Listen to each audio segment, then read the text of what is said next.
যে বিজেপি মন্দির পলিটিক্স করেছে, মন্দিরকে কেন্দ্র করে আমাদের সংস্কৃতি গড়ে উঠেছে, সে মন্দিরকে বিজেপি বয়কট করতে পারে? বিজেপি বয়কট করেনি। ব্যক্তিগত ব্যাপার, রুচি, ইচ্ছা, সমস্যা আছে, কেউ গেছে কেউ যায়নি। আমাকে যদি আমার সভাপতি বলতো যাবেন না, তাহলে আমি যেতাম না।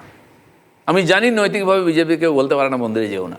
মানে আপনি নৈতিকভাবে এবং দলগতভাবে একদম ঠিক ছিলেন, যারা যাননি তারা ভুল করেছেন। ভুল ঠিক নয়, যারা যাননি। আপনি বলুন রাম মন্দির উদ্বোধন হলো, সেটা সরকার করেনি, ট্রাস্ট আছে। তো সেখানে 750 বেশি ভিআইপি ছিলেন। চন্দ্রচূড় চিফ জাস্টিস সামনে বসেছিলেন, যারা আমাদের বিচারধারার বিরোধী, মোদী বিচারধারার, মোদীজি উদ্বোধন করছেন, আরএসএসের চিফ ছিলেন। যারা বসেছিলেন তারা বহু ধর্মের লোক, বহু রুচির লোক, সেকুলার লোক, কিন্তু একটা ভারতবর্ষের নূতন ভারত নির্মাণ হচ্ছে রাম মন্দিরকে কেন্দ্র করে সেদিন দেখতে গেছিলেন। তারা বসেছিলেন, সবাই কেউ অস্বীকার করেনি। আর যারা যায়নি তাকে আমরা খুব গালাগালি দিয়েছি। কেন সোনিয়া গান্ধী যায়নি, কেন রাহুল গান্ধী যায়নি, কেন মমতা ব্যানার্জি যাননি, নিমন্ত্রণ পেয়ে গালাগালি দিয়েছি। যদি আমাকে গালাগালি দেয়, ভগবানের কাছে নিমন্ত্রণ হয়েছে তুমি যাওনি কেন? ভাই ডবল স্ট্যান্ডার্ড হয় না। মোদিজি উদ্বোধন করলে মন্দির, মমতা করলে মন্দির নয়, এ বিচার আমার নয়।